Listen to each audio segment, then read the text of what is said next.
when he was chairman of this bloody lot, that they were involved and instrumental in bringing in the euro. Leaked documents from the 1955 Bilderberg meeting in Germany show that they were talking about the common market at that time and where it was going. So we have a situation here where the media are saying, oh no, there's no conspiracy, they're just meeting to have a chat, when the evidence is overwhelming that what is decided there comes down into policy that affects all of us.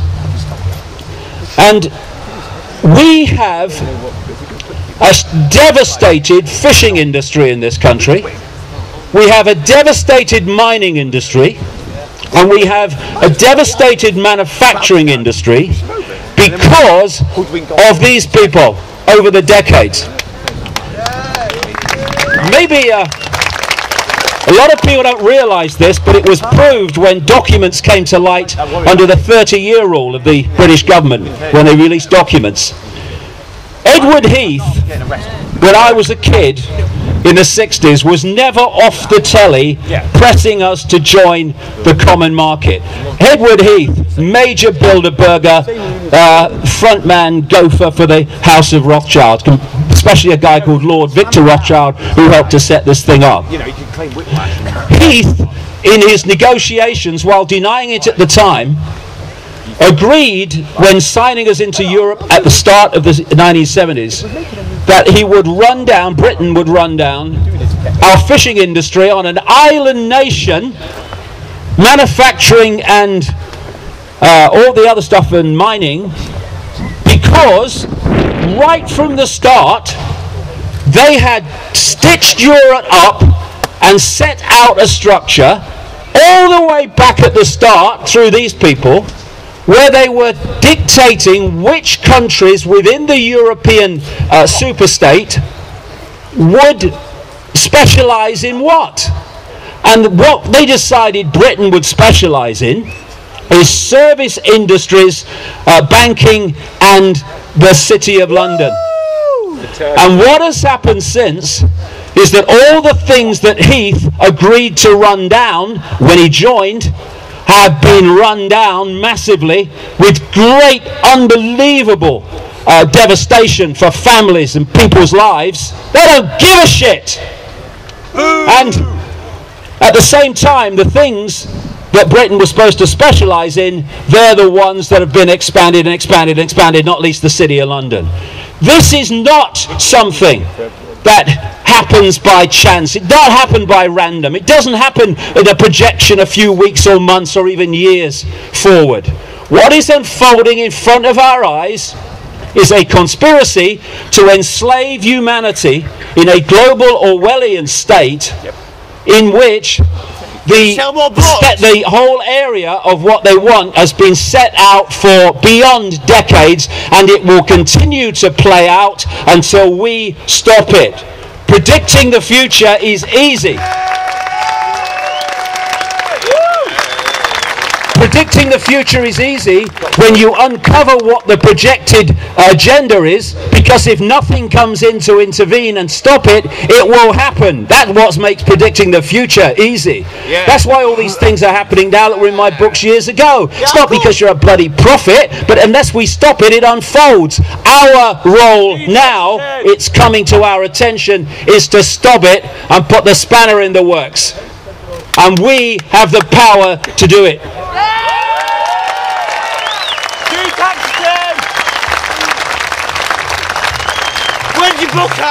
This is the world they want, and we are standing symbolically in it. And I'll tell you what I mean. They have over there many representatives of the banking system, a banking system which lends people money that doesn't exist, called credit, and then charges them interest on it. Oh my God! How can the police stand there and not arrest them? Anyone else lent someone or gave someone something that didn't exist and asked for money for it, their colour would be felt. Bankers, no problem. And the reason is the banking system is absolutely at the foundation of how the enslavement is being played out.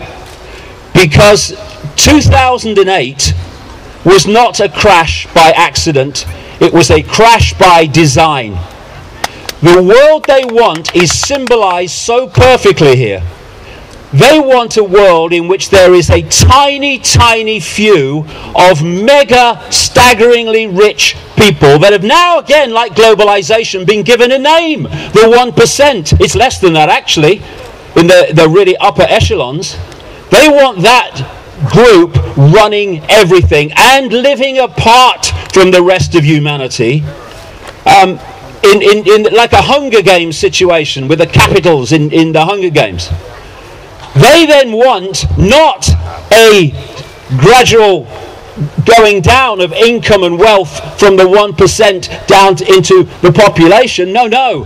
They want the 1% to come down here, and that's the population. They want one mega rich few and a mass of mega poor people. Now, when you look at the graph today, in America, for instance, it's shocking. Because if you look through the past, there was some kind of gradual incline between the poor and the rich.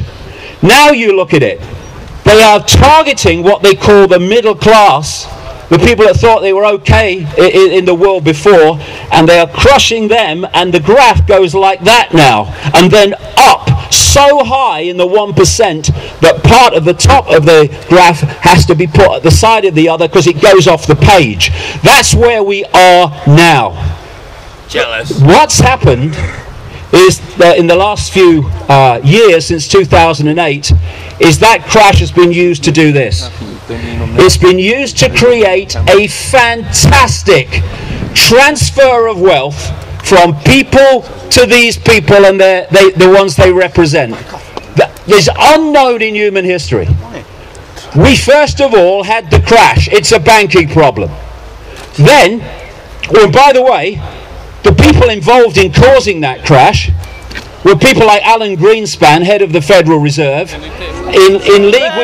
in league with people like Robert Rubin, who was Clinton's Treasury Secretary, and Timothy Geithner, who was involved with the Federal Reserve Bank. Both of those people are in there now.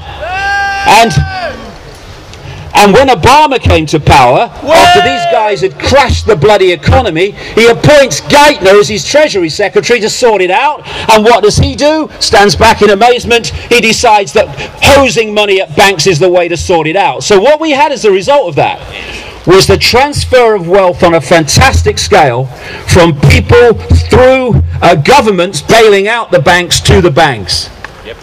As a result of that, there was another transfer just shortly after that, which so many people here and around the world will well bloody know. And that was the transfer of the problem from governments to the people through programs of austerity. So, and as a result of what happened in Cyprus, we're going to the next stage now.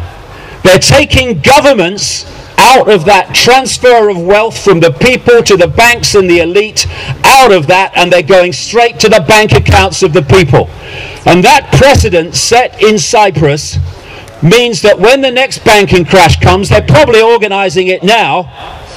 They'll say, well, we can't bail out, governments saying, we can't bail out the banks after what's happened in Cyprus. It wouldn't be fair. You better go to the bank accounts of the people. And this is the idea. And what they're doing is they are stealing the money of the masses to create this structure that I've just described. And so I say this to people around the world who think they're okay, who think it's not their problem, who think, oh no, I'm making a few quid, I've got a nice house. I tell you, ladies and gentlemen, if you're not part of this network, they want your money too. So join us, come together.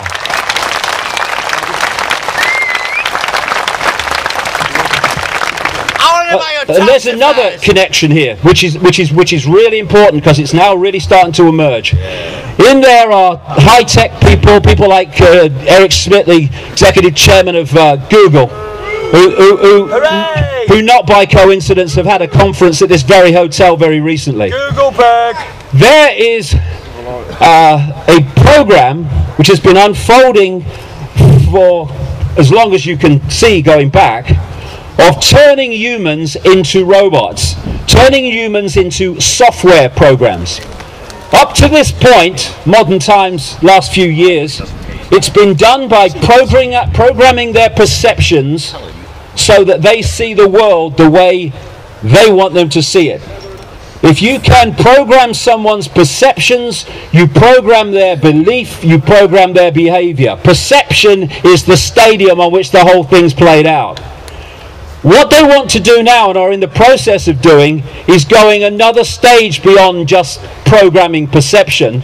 They want technology inside the human body and interacting with the human body so that the human body ceases to be what it currently is in terms of its ability to perceive itself in the world.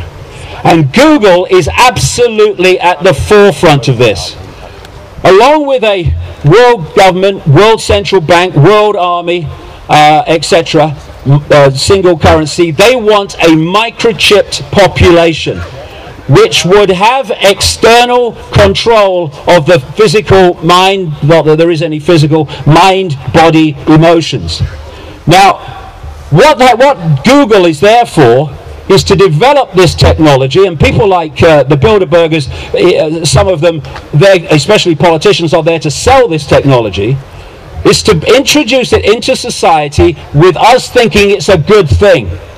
And you look at now how fast humans have become almost partly connected to machines. You walk down a station platform in the morning. Oh, look at that! It's there you here. What's that? Is that? Did that grow? Is he born with that? What's going on? You know. Oh, I'm just going to Twitter. I'm just going to Twitter the fact that I'm going to the toilet and I'll be back in a minute. All right. Are you going to tell them if it's a number 1 or a number 2? I mean, there's too much information, man, you know.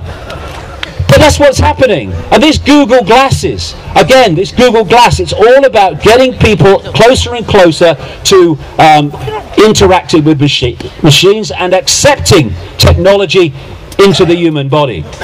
And they've got this thing, Google, called Google X. It's a secret laboratory in California where they're developing this stuff.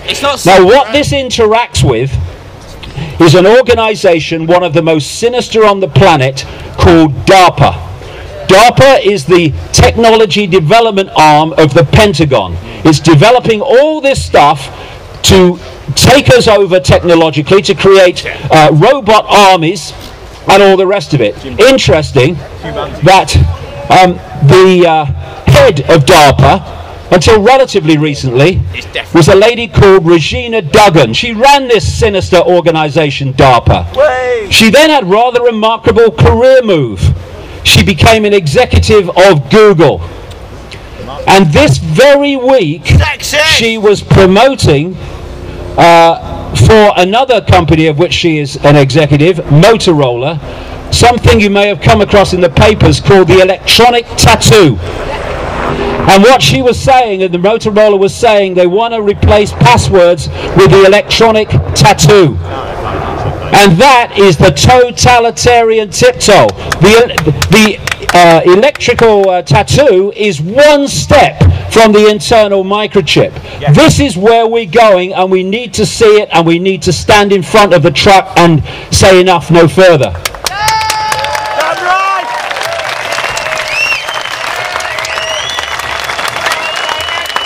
So, in all these different and various ways, this is why it's so vital to connect dots to see the picture. In all these various ways, what's going on in there ain't people having a chat. It's people in all these different subject areas developing a coordinated, agreed policy that can be played out in the public arena while manifesting, as all know, it's just random. This government's decided that, that government's decided that, when it's all coming out from the spider.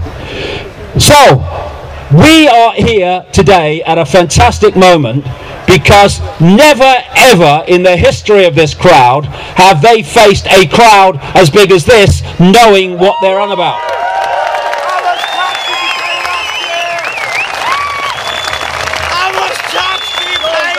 Never before. Never before. This is history. But we need to kick on from here, because there's three things that are vital to the few controlling the many. One is to keep the many in ignorance of what they're doing. That is now being put right by the alternative media and the communication of this information. A second one is the population being kept in acquiescence, the many kept in acquiescence to the few. That's the next one we need to sort out. Stop acquiescing. We need to come together and have a mass, non-violent, non-cooperation campaign the world over, in which we refuse to cooperate with our own enslavement. Because only if we refuse to go or cooperate with our own enslavement is it possible for the few to do this to the many. And there's the third thing they absolutely desperately want. What? Drop it. And that is divide and rule. They cannot do it without that. And look at it. We divided as a world on the fault lines, the manufactured fault lines of religion and culture and race and all the rest of it, and income bracket. And you know, they're picking each section off while the other one looks the other way and says, it's not my problem. Well, a man said something like this after the Nazi years in Germany. First they came for the Jews, and I was not a Jew, so I did nothing. Woo! Then they came for the communists. I was not a communist, so I did nothing. Then they came for the trade unionists. I was not a trade unionist, so I did nothing. Then they came for me, and there was no one left to speak out for me. That is what they're doing now. Oh, it's the Muslims. Let's demonize the Muslims. Let's demonize the poor. Let's demonize people with one bedroom too many when they're on benefits. Let's demonize everyone. Turn the rest of them against them, and when the demonized ones have been picked off, then we'll come for you. This is what is happening, and we need to come together. Open the heart, open the mind, irrespective of religion, race. I don't care. We are all one consciousness, having different experiences.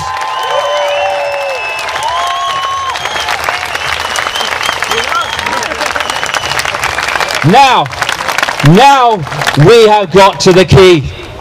And the key is that we are infinite awareness, all the same consciousness, having different experiences, but we have to be persuaded and manipulated by what that represents, that we are just our name, our body, and our life story. We are not. They are experiences. They're not who we are.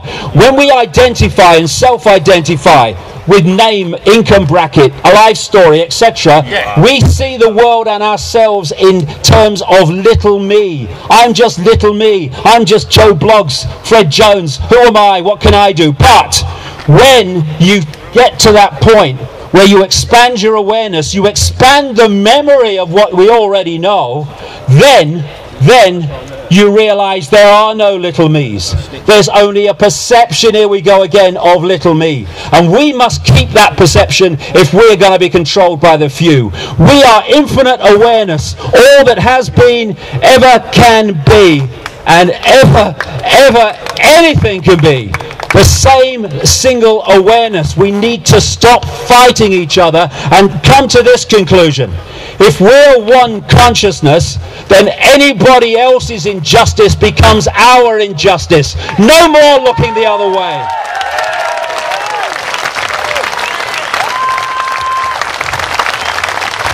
Pay your fucking tax then! You know, it's so simple. If you see a problem, you can try to find a solution to it. We're drowning in those blooming things. So why don't we do the sensible thing, which is to remove the cause of the problem? The cause of the problem is we have been having our perception programmed into little me, and we've forgotten that we are infinite awareness. All that it can be, is, and ever will be. Therefore, to remove the cause of the problem, we start to self-identify again. Who is I? What is the I? No, it's not Charlie Jones. It's infinite awareness, infinite power, infinite love, infinite capacity to dictate our own reality instead of having it dictated to us. This is the power we have. We have the power. That's a house of cards. The people it's manipulating, silly sods, are the ones that are holding it up there. We need to stop doing that, and there'll be a very loud bang, and it will be over. And this is a major, major step to that loud bang. We're reaching now. You know, I don't quote Churchill very much for many reasons, but one thing he said, I think it was in 1942 at the State of the War, he said, "This is not the end, nor even the beginning of the end, but it is perhaps the end of the beginning." I suggest that this moment marks the end of the beginning.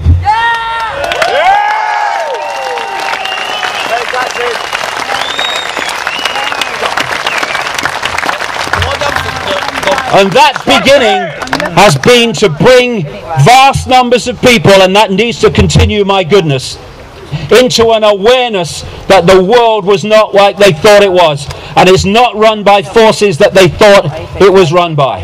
That's now reached clearly a point all over the world, and my goodness, I can tell you because I work on it all day, the bloody graph is going skywards in terms of people waking up to their true nature.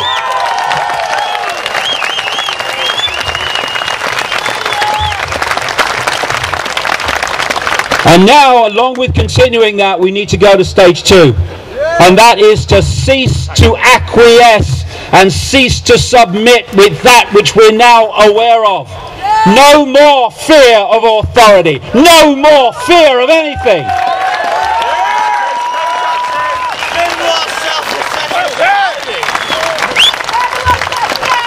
And you know, people in uniform here, you know, people in uniform here, you have children and grandchildren that are going to have to live in the world that I'm describing, and that which you are protecting. Not that it needs to be, we don't want any problem, but we don't do what they do there. We don't manipulate the world to more slaughter and more control and more imposition of the will of the few on the many. You've got to start to realize that you are part of us, and start to break down those barriers, and stop working for your children and grandchildren's own enslavement by keeping these people from the public eye.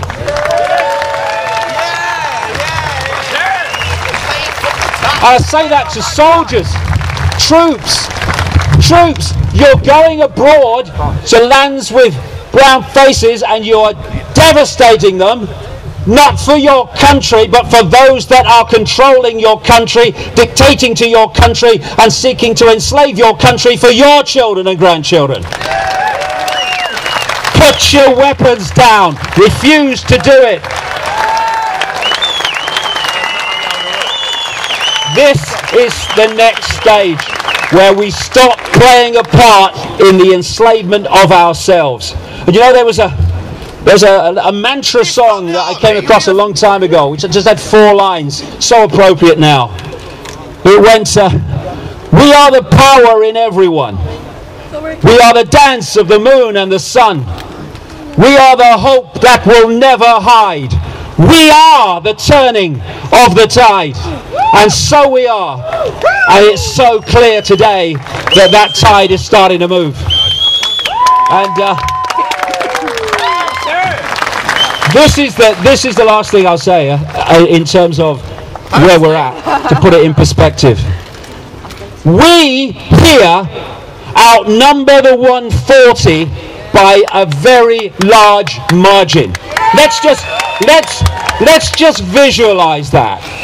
people here in front of me massively outnumber the 140 who are orchestrating the direction of the world on behalf of masters that they are terrified of. Right. Now, take this and imagine 7 billion people, and those 140 are doing that to them. What did I say? What did I say earlier? The world is mad. The world is a complete inversion of itself. And what we need is a peaceful, non-cooperative campaign. The non-comply dance, as I call it. Peaceful because we ain't joining them. You can have revolutions, and history is littered with them, where violent revolutions remove a tyranny, and what follows is another form of tyranny. You do not create a peaceful society, a loving society, a caring society, and a just society with violence. We can do this peacefully, and we have the numbers. As the poet Shelley said, rise like lions after slumber, with unvanquishable number. Shake your chains to earth like dew, which in sleep have fallen on you. Ye are many, they are few.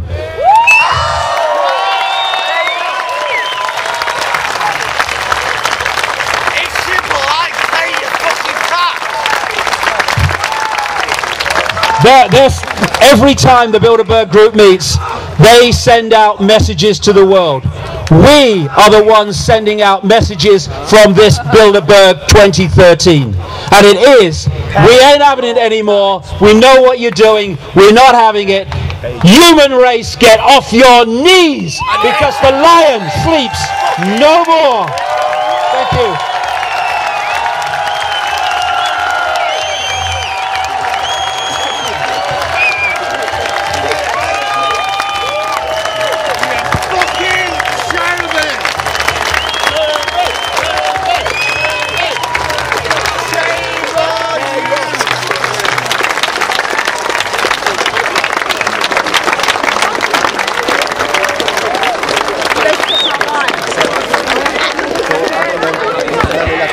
Wow, there's such an amazing energy in this field at the moment, and that was just incredible. We're going to take a 5-minute break now, and then at exactly 6 o'clock Alex Jones is going to be speaking to us. He's here. I just want to say a couple of things in between. Please pick up your litter with you and respect the site, and thank you for doing it so far. It's been really amazing, thank you. Also, there's